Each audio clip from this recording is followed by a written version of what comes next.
We appreciate you joining us tonight. I'm Lauren Maloney. And I'm Glenn Cassidy. Thanks for being here. It's a historic day on Capitol Hill. For the first time in 2 decades, an impeachment inquiry into a president is documented by public hearings. Today, 2 career diplomats gave televised testimony into President Trump's dealings with Ukraine.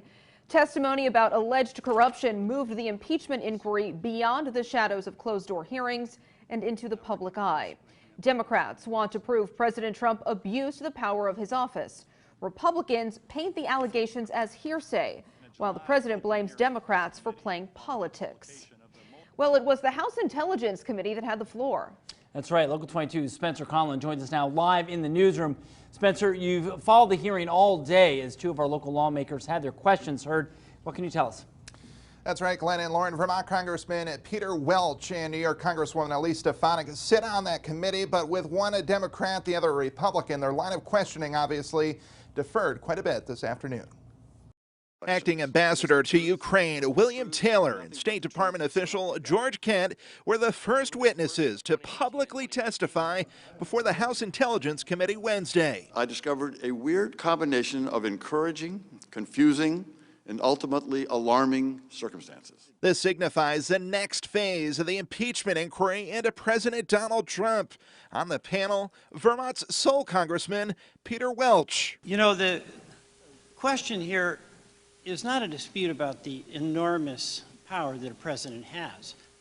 The question is whether, in this case, there was an abuse of that power. Welch got the loudest laughter of the hearing with a response to Ohio Congressman Jim Jordan, who is accusing Chairman Adam Schiff and the Democrats of hiding the whistleblower. Now, there is one witness that they won't bring in front of us. They won't bring in front of the American people. And that's the guy who started it all, the whistleblower. Thank you. I say to my colleague, I'd be glad to have the person who started it all come in and testify. President Trump is welcome to take a seat right there. Elise Stefanik, a New York Republican, says there are 2 important facts. Number 1, Ukraine received the aid.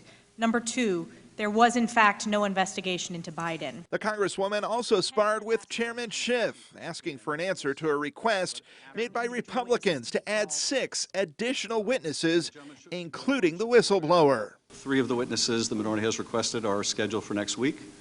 Those were your witnesses, Mr. Chairman. What about the additional 6 witnesses? The pair also had a heated exchange when Stefanik asked whether Schiff would bar certain questions from being answered. Mr. Chairman, will you be prohibiting witnesses from answering members' questions as you have in the closed-door depositions? The only times I prevented witnesses from answering questions, along with their counsel, was when it was apparent that members were seeking to out the whistleblower. We will do everything necessary to protect the whistleblower's identity.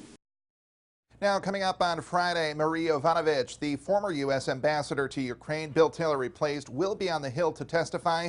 So a long ways to go in this process, and we'll have you covered along the way. Reporting live in the newsroom tonight, Spencer Conlon at Local 22 News.